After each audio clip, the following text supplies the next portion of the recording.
হাত রেখে দূরের ধ্বংসপ্রাপ্ত প্রাসাদের দিকে তাকালাম। চারপাশটা একবার দেখে নিলাম। মনে হচ্ছে সম্রাটের লোকজন কালই এখানে পৌঁছে যাবে।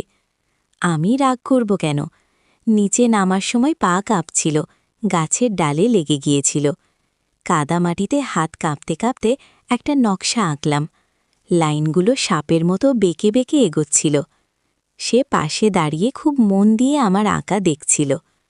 আমি পরিকল্পনা করছিলাম, এই গাছ থেকে নামলেই পূর্ব দিকের প্রবেশপথ দেখা যাবে।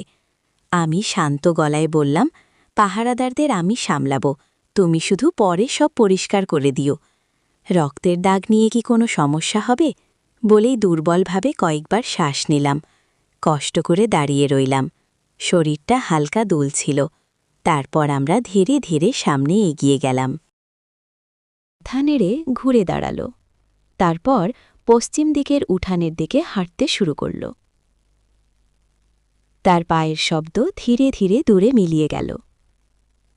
আমি কাদার মধ্যে বসে নিজের রক্তে ভেজা হাতের দিকে তাকিয়ে রইলাম।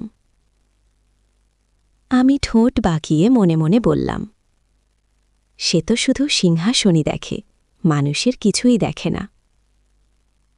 রাত নামতেই লিউ গংগং সত্যিই 2 জন পাহারাদার নিয়ে এসে পৌঁছাল। হঠাৎ আকাশে সবুজ আগুনের শিখা উঠল, যেন আকাশে বিশাল এক ড্রাগন উড়ে যাচ্ছে। চিৎকার শুনে পাহারাদারদের দেখতে পাঠানো হল।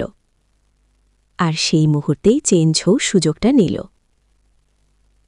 সে দ্রুত আক্রমণ করে প্রতিপক্ষের গলা ভেঙে দিল। মুহূর্তের মধ্যেই সে ভূতের মতো কাছে চলে এল। তার মুখ প্রায় লিউ গংগংয়ের সামনে। মরতে বসা মানুষটা চিৎকার করতে চাইল, কিন্তু শব্দ বের হওয়ার আগেই সব শেষ। রাতের অন্ধকারে শুরু হল প্রতিশোধ। একটা ফাঁদ আর কয়েকটা মৃত্যু। যখন ড্রাগনের আগুন জ্বলে ওঠে তখন কেউ বাঁচে না। সে বলল, আমি এখানে যা হয়েছে সব পরিষ্কার করে দেব। লিউ গংগংয়ের হাত থেকে সে জেডের সোনার আদেশপত্র নিল।